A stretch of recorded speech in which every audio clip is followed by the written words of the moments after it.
So this winter is the third winter in the tiny house, and we've been going through a really big cold snap. And I've just been thinking over the last couple of winters just how far I've come. So when my first winter in the tiny house was off grid, and that was brutal. I learned a lot, but having no electricity and it was something. So a lot of my earlier videos were filmed then. Last winter was my first winter with electricity, and even though I have electricity, the electric heat just isn't enough to keep my house warm, especially during like a really bad cold snap. If it's in the shoulder seasons, my electric heat is fine, but during like super cold snaps, it just no.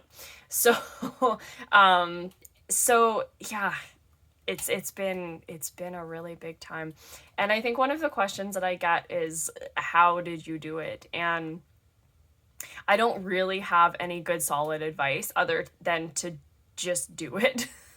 Like, if you're moving from the city to the country, which is what I did, it's going to be a massive change. And some things are going to be exactly the way that you imagined it. And some things are going to be totally, completely different. And not all of it is a bad thing. When I first moved here for the first 2 years, I went through a pretty bad depression. My first year that I lived here, I ended up getting really sick. I had vertigo. I talked a little bit about that in my videos. My vertigo is still not completely healed, but it's way, way better this year.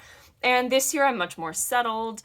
I still have my own set of struggles, but I've really kind of accepted living in the tiny house a lot more this year versus the last couple of years. Maybe I'll do different videos on it if you want me to sort of talk more about my feelings on that. But yeah, it was a struggle. And to anyone who's wanting to make that change to move from the city to the country, I don't really have any solid advice for you other than to just do it and see how you feel. I don't regret moving out into the country at all. I think that it was the best decision for me. Hello, excuse me. It's so cold, so the pets are just really wanting to cuddle. But yeah, moving into the country, while it was the best decision for me, and if I talk to a lot of my friends who have done the same thing, they will also say the same thing, but it is, yeah, it is different.